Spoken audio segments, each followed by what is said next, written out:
EIR নিউজে আপনাকে স্বাগতম। নাগরিক ঐক্যের উপদেষ্টা মরহুম SM আকরাম এর শোকসভা অনুষ্ঠিত হয় জাতীয় প্রেস ক্লাবে। এই শোকসভার সভাপতিত্ব করেন নাগরিক ঐক্যের সভাপতি জনাব মাহমুদুর রহমান মান্না। এই শোকসভায় আরও উপস্থিত ছিলেন অন্তর্বর্তী সরকার এর উপদেষ্টা মোহাম্মদ ফাউজুল করিম খান। তিনি SM আকরামকে স্মরণ করতে গিয়ে বলেন, তিনি কখনো কখনো স্রোতের বিপরীতে গিয়েও কাজ করেছেন। আরও বিস্তারিত থাকছে ভিডিওতে। ব্যতিক্রমটা করেছি শুধুমাত্র জানাবে কেন করেছি না আরেকটা, আমি কোনো রাজনৈতিক দলের কোনো ইয়েতে কোনো সময় কোনো ইয়ে করিনি, আর্থিক সহযোগিতা করিনি। একটি মাত্র এক্সেপশন করেছিলাম, সেটি হচ্ছে যে SM আকরাম যখন নির্বাচনে প্রার্থী হয়েছিলেন তখন আমরা জানতে পারি যে ওনার যে নির্বাচন পরিচালনার যে আর্থিক সামর্থ্য সেটা নাই। তখন আমরা কয়েকজন মিলে তাকে সামান্য কিছু অর্থ সাহায্য করেছি। এই দুটো ব্যতিক্রমে আমি করেছি শুধুমাত্র জনাব SM আকরামকে আপনারা, আমরা তো বললাম অনেক আগে থেকেই দেখি, ওনার সঙ্গে আমার পরিচয় 1979-80 সালের দিকে। শ্যামল সুন্দর বলতে যা বোঝায়, দেখতে শ্যামল ছিলেন কিন্তু অসম্ভব সুন্দর ছিলেন।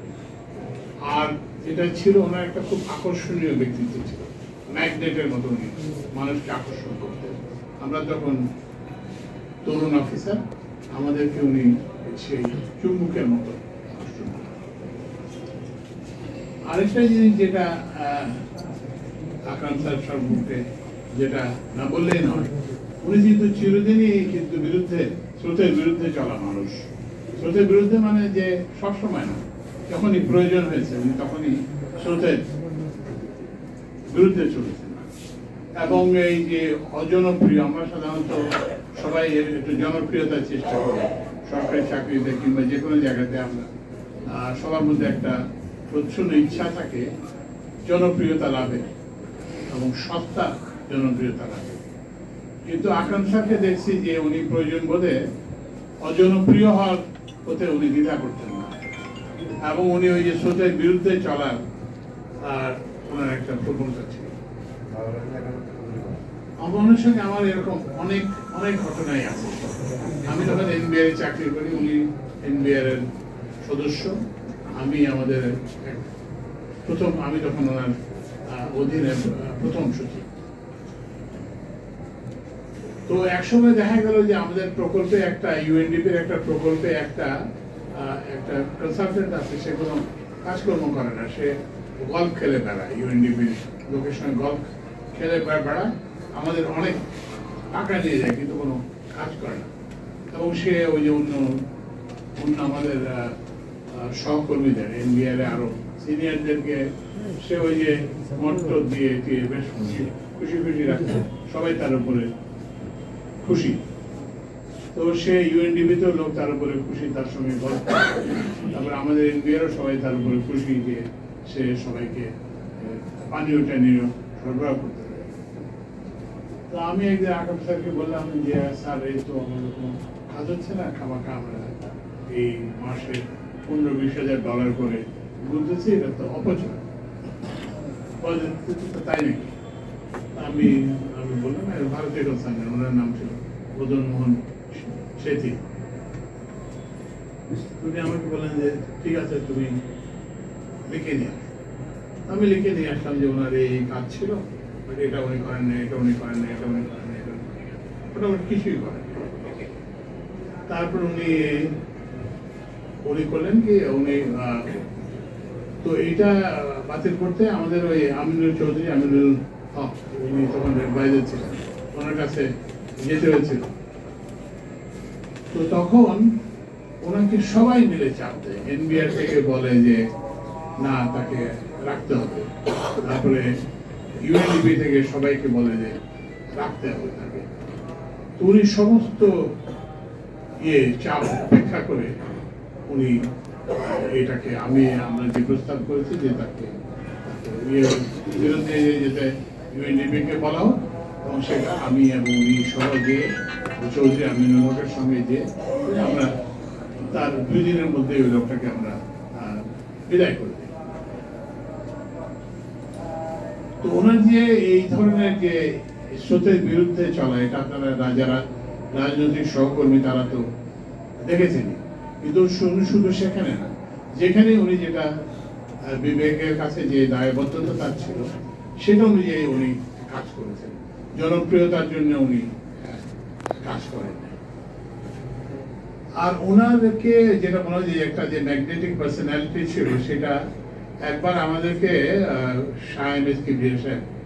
বললেন যে তোমরা একটু গিয়ে দেখে আসো কি বলে অন্যান্য দেশে বাজেট কিভাবে করে।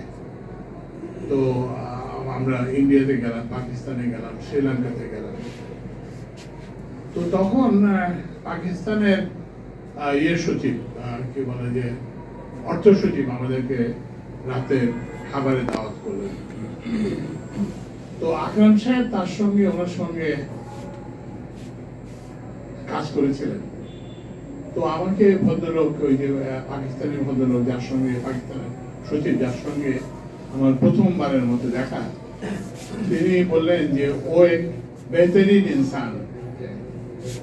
মানে আপনি চিন্তা করেন যে উনি কখন ওখানে পাকিস্তানে চাকরি করছেন এবং ওনাদের সঙ্গে কোনো যোগাযোগ নাই, কিন্তু ওই যে স্বল্প সময়ের মধ্যে যে উন্নততর মানুষ হওয়ার যেটা, সেইটা ওনার সবসময় ছিল।